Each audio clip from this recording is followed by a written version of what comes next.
Hello everyone, it is a beautiful Sunday. Happy St. Patrick's Day. I thought I haven't updated you all on the herb garden in a while, so I thought I'd let you know how that's going. This is, it looks more brown than green, but if you look, there's lemon balm right here. This is my echinacea. Over here is chamomile that I grew and planted. Still pretty wet. So lavender, I can't tell. It always looks like it's gonna die on me, so I don't know, it might green up on me. Looks like it's showing some signs of life here. Rosemary is really tall. Hope to cut that back. And you can see my sage has all this new growth, more chamomile right down here, which is really cool. So over here, I had planted some calendula just today. You're supposed to plant it a couple weeks before your last frost, and that should be right about it.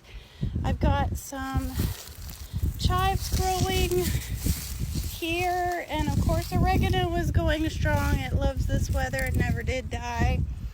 Parsley is coming back. Isn't this a pretty variety? And then there's that one too. This is the other side. It is mostly calendula, but it looks like I have some allium here, and I also have blanket flower. And this looks to be columbine. So I really amended this bed a whole lot over the winter, so I was really happy. It's already showing a lot of signs of life. Still some things to kind of clear up, but it is not consistently 50 degrees overnight, so I don't do too much until it's that. This is also an echinacea, so there's a good mixture of wildflowers over here. Again, this is my sedum. It's doing beautifully split. It is not a native sedum, but I'm still going to keep it because I love it. All down here is calendula, and I have also planted, I think, a couple of echinacea and coneflower down here when I split some. Here is bee balm, and then you have coneflower here, or like rudbeckia, and then I have here bee balm and bee balm as well. Some here, and you can see some allium coming through as well. And those little tiny things that I planted here, the little sedum that I saved, they're doing really well. So I'm just going to let them grow. So we'll take them. So, and then over here, I have more calendula, oregano, rosemary all along here. Last year I had planted allium bulbs all along here for the early spring, and then as soon as May rolls around, I plant a whole swath of zinnia around here, and it's just lovely. I have bee balm, oregano coming up, and you can see some of the creeping Jenny is starting to green up too, as well as I'm going to start seeing the hostas that I transplanted out here as well. I'm trying to make this area as low maintenance as possible because I have it's such an incline and it's hard to work on. Down here I have more bee balm, coneflower, allium, and it looks like coneflower and bee balm are starting to wake up a little bit. The light's a little different here. And this is my rose bush, and that's doing well. And then more bee balm. I have coneflower here, rudbeckia, more rudbeckia here, and echinacea along here as well. This is a hosta, it is a hydrangea. I'm kind of surprised it's still alive because it really struggled. This is a coneflower as well. All along here it looks pretty good. I have all my bulbs over here, including the two, and as well as the two sedum. I do have a butterfly bush. This is the non-invasive kind. And then you can see grape hyacinth around here as well. And I'm not sure what these are. I'm trying to remember and I cannot. So we'll see what happens. Little happy accident. I had transferred some echinacea over here, so I'll be happy to see if that comes up. Over here I planted a lot of, I'm trying to remember, I think I did some bulbs, and this is all transplants. This was like totally free to landscape that area because I was just using what I had and splitting a lot of it. So don't ever forget, you can split a lot of your plants if they get big and use them in other parts of your yard. I have a lot of property, so I try and be as economical about it as I can. The herb garden, Heather's happy place. Let me see.